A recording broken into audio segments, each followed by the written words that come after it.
जय Hind guys. Now start our next video lecture. अपनी कड़ी को हम लोग आगे शुरू करते हैं। अब तक हम लोग कुछ क्वेश्चंस लगाए थे different form of the straight line. उस कड़ी को थोड़ा और हम आगे बढ़ाते हैं और थोड़ा उस पर प्रैक्टिस हो जाए। हमने दो क्वेश्चन एक पिकअप किया हुआ है। एक क्वेश्चन ये है कि find the equation of line through the origin making an angle of 60 degree with the line this much. अच्छा, एक चीज़ और हम यहाँ लिसनर कहना चाहेंगे कि कोऑर्डिनेट ज्योमेट्री लगाने का जो एक विधा है, जो एक मेथड है ना, अन्य मैथमेटिक ब्रांच से बिल्कुल अलग है। इसमें क्या है, जो कंडीशंस दी हुई है ना, उस कंडीशंस को इन्वॉल्व कर दीजिए बस। अगर आप इन्वॉल्व करना सीख जाते हैं तो आप कोऑर्डिनेट ज्योमेट्री जो लगाने का एक अपना जो तरीका होगा ना, खुद आप डेवलप कर लेंगे। तो कोऑर्डिनेट ज्योमेट्री लगाने का एक बड़ा बेस्ट जो है स्ट्रेटजी है कि जो कंडीशंस है वो इन्वॉल्व करना आप सीखिए। और कंडीशन जितने खूबसूरती से आप इक्वेशंस में इन्वॉल्व करना सीख जाएंगे, उतने अच्छे ढंग से कोऑर्डिनेट ज्योमेट्री का कोई भी प्रॉब्लम है उसको आप इजीली टैकल कर सकते हैं, जैसे यहाँ देखा जाए। और यही हम जब भी कोई क्वेश्चंस लगाएंगे कोऑर्डिनेट ज्योमेट्री की, तो ये जो विधा है, जो ये टेक्निक है, उस टेक्निक को हम पूरी अप्लाई करेंगे। तो find the equation of line कह रहा है कि इक्वेशन ऑफ लाइन आपको निकालना है, और जो लाइंस के इक्वेशंस हैं तो पता है। अब क्या आगे कहा है कि उस लाइन का इक्वेशन निकालना है थ्रू द ओरिजिन, जो ओरिजिन से पास करता है। पहली बात हो गई, ओरिजिन से पास करने का मतलब कि वो जो लाइन का इक्वेशन है 0 0 को सेटिस्फाई करेगा। उसके बाद कहा है कि making an angle of 60 degree with this line, कि वो लाइन जो ओरिजिन से जो पास कर रही है, इस लाइन के साथ 60 डिग्री का एंगल बनाए, उसका आपको इक्वेशन निकालना है। तो अब इस लाइन के साथ 60 डिग्री बनाए, तो जब भी लाइन का कंसेप्ट आए, दो लाइनों के बीच एंगल की बात आए ना, कैसे निकालते हैं, तो जो हम लोग इसके पहले की वीडियो लेक्चर्स में निकाला था कि find the angle between these two lines, तो उस फार्मूले को आप तुरंत लिखें। तो we know that angle between two lines सबको पता है।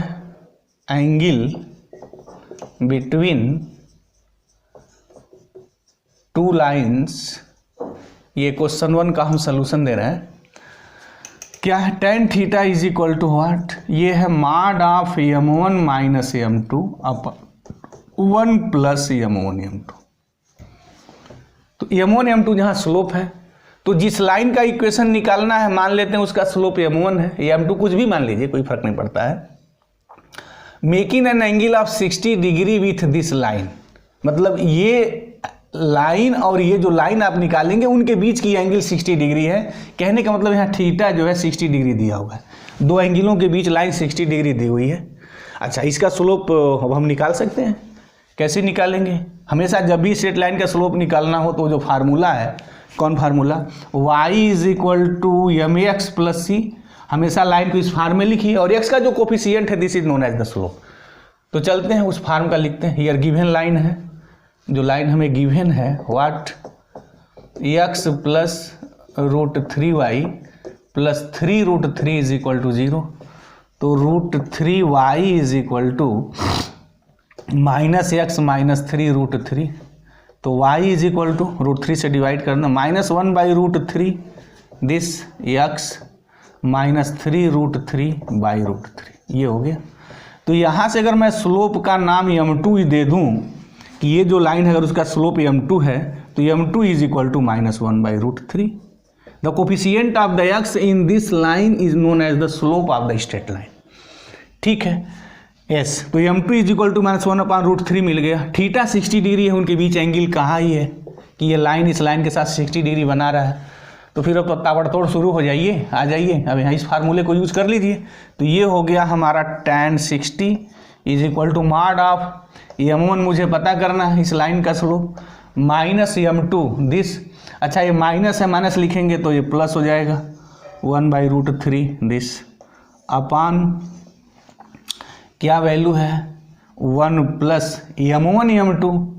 तो m1, what is the m1 here, m यही, और m2 जो है हमारा दिस इज द -1/√3। तो दिस इज द -1/√3, ये हो गया। अगर इसको हम सॉल्व करें, दिस इम्प्लाइज tan 60 की जो वैल्यू होती है वो मेरी √3 होती है, सबको पता है। दिस इज इक्वल टू ये अगर सॉल्व करें तो √3 दिस √3m1 + 1 अपान ये हो जाएगा √3 - m1 बाई √3 यहाँ आएगा और बाई √3 आएगा और मन में मैंने कैंसिल कर दिया है। आप भी कैंसिल कर सकते हैं, कोई प्रॉब्लम है नहीं। अब तो इसी स्टैंडर्ड पे बिल्कुल इसको इजी में आप सॉल्व कर सकते हैं। हमने उसको इजी के लिए कहा है। √3 = दिस मच।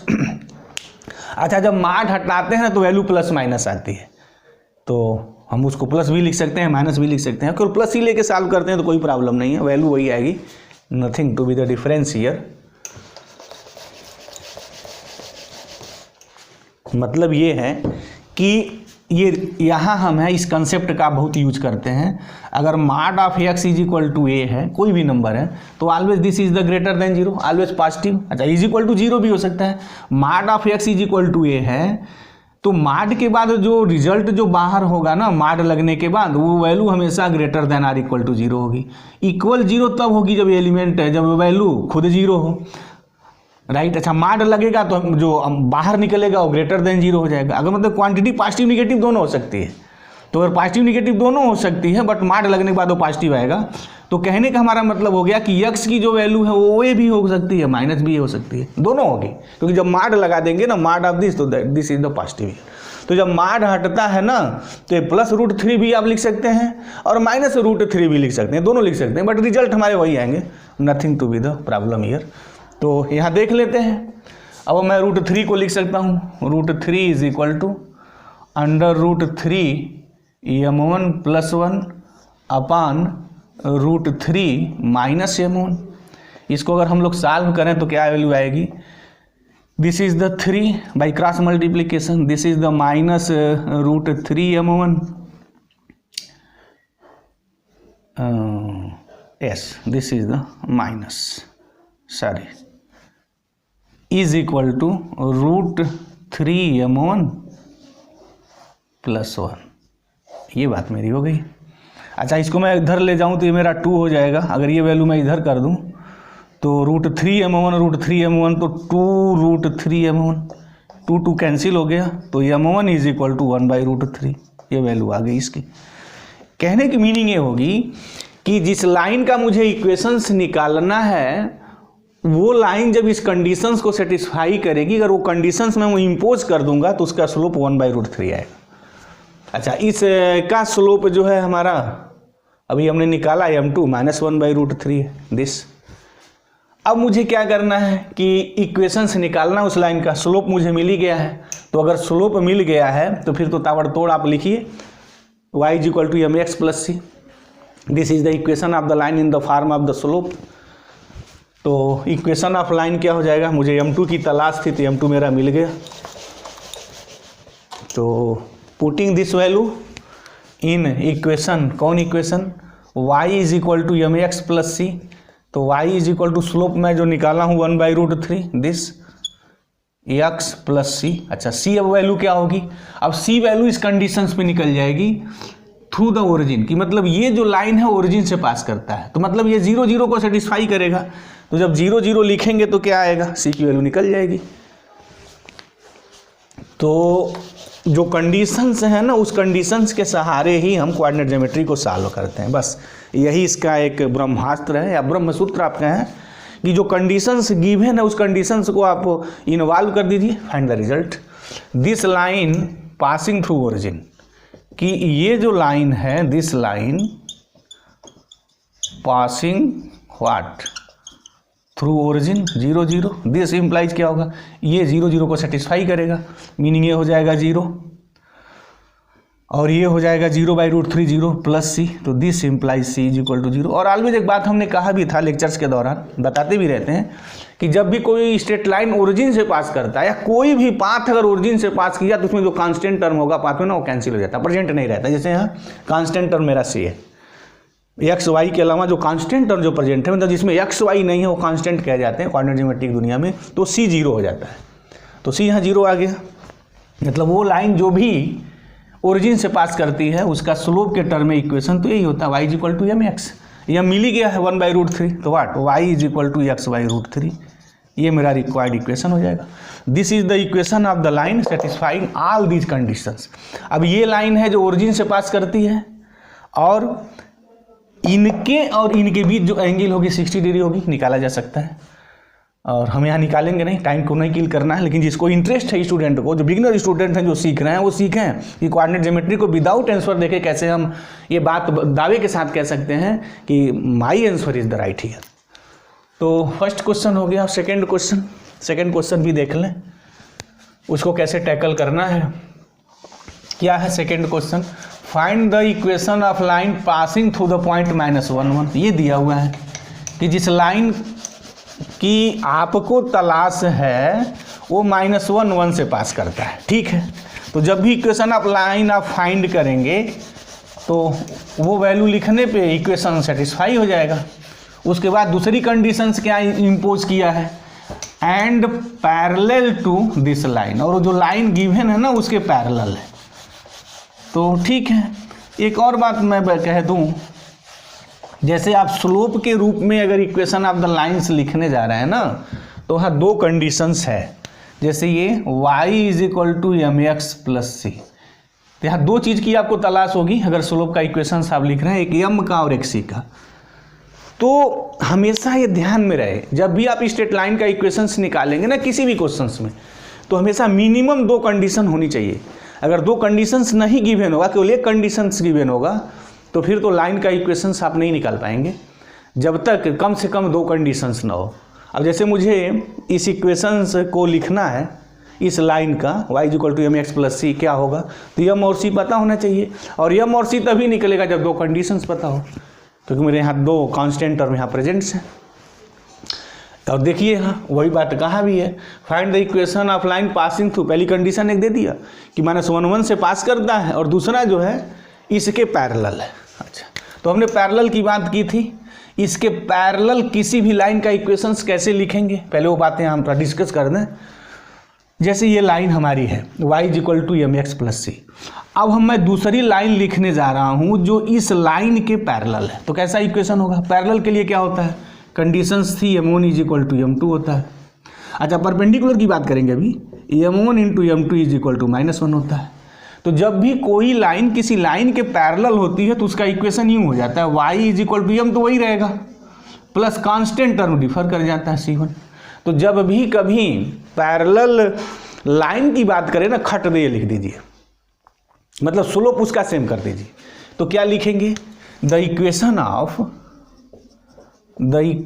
ऑफ लाइन विच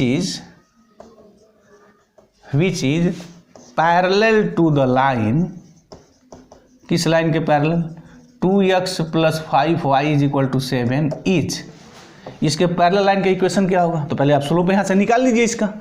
तो इसका स्लोप निकालने के लिए फार्म लिखना पड़ेगा, तो चलिए लिखिए, कैसे लिखेंगे, 5y = 7 - 2x, तो y = 7/5 - 2/5x।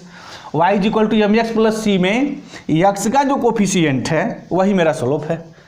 तो चलिए, तो y = इसके पैरेलल लाइन क्या होगी, स्लोप एक ही होगा, और स्लोप यहाँ -2/5 है, तो -2/5x प्लस कांस्टेंट डिफर करेगा तो कांस्टेंट c ले लेते हैं। अब ये c की वैल्यू निकालनी है, तो जब आपको c की वैल्यू निकालनी है ना, तो कम से कम एक और कंडीशन एक्स्ट्रा ऑलरेडी वहाँ प्रेजेंट होगी। अगर कंडीशन प्रेजेंट नहीं होगी तो फिर नहीं निकाल पाएंगे। तो ऑलरेडी होना ही होना है, तो देना ही है। किसी भी स्तर का क्वेश्चन बने, वो जो हमारे आदर्श जो सिचुएशंस हैं उनको तो सेटिस्फाई करना ही करना होगा। अब क्या कह रहा है कि जिस लाइन की आपको तलाश है ना, वो लाइन इस पॉइंट से पास करता है।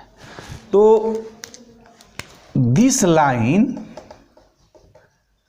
पासिंग थ्रू किससे पास करता है भाई, -1 1। हेंस क्या होगा, अगर ये लाइन इस पॉइंट से पास करता है तो फिर ये पॉइंट इसके द्वारा सेटिस्फाई होगा, सेटिस्फाई करा दीजिए। तो x की जगह -1 लिखेंगे और y की जगह 1, तो आ गया 1/-2/5 इंटू x की जगह -1 प्लस c। अब इसको सॉल्व करिए, सॉल्व क्या करेंगे, 5 से मल्टीप्लाई कर दें। चलिए शुरू हो जाते हैं। 5 से मल्टीप्लाई करिए तो यहाँ हो जाएगा 5 = ये हो जाएगा आपका 2 + 5c। तो दिस इम्प्लाइज, इधर ये आएगा तो 3 हो जाएगा, 3 = 5c। तो दिस इम्प्लाइज अगर c में निकालूँ तो 3/5 आएगा। अब c की वैल्यू यहाँ 3/5 लिख दीजिए, बस हो गया आपका काम। मतलब putting this value c in this equations, तो y is equal to -2/5x plus 3/5 हो गया इक्वेशन। बट थोड़ा इसको सजाया जाता है, तो सही से लिखना है, बाई 5 लिखना बड़ा उटपटांग लगता है ना, तो फिर 5 से मल्टीप्लाई कर दीजिए। तो इसको आप ऐसे लिख सकते हैं 5y is equal to -2x plus 3 हो गया। This is the equation of line, या इधर भी कर सकते हैं, but this is the equation of the line. एक ऐसी लाइन की इक्वेशन है भाई, यह उस लाइन का इक्वेशन है जो -1 से पास करता है और इस लाइन के पैरेलल है। तो इस टाइप के क्वेश्चंस को पिकअप करने का हमारा जो उद्देश्य था वो ये था कि जब भी इस टाइप के क्वेश्चंस आए तो कैसे आप सॉल्व करें। सबसे पहले जो कंडीशंस गिवन है ना, उस कंडीशंस पे आप विचार करें, उस कंडीशंस को सोचें, तुरंत ताबड़तोड़ नहीं लगाना शुरू कर देना।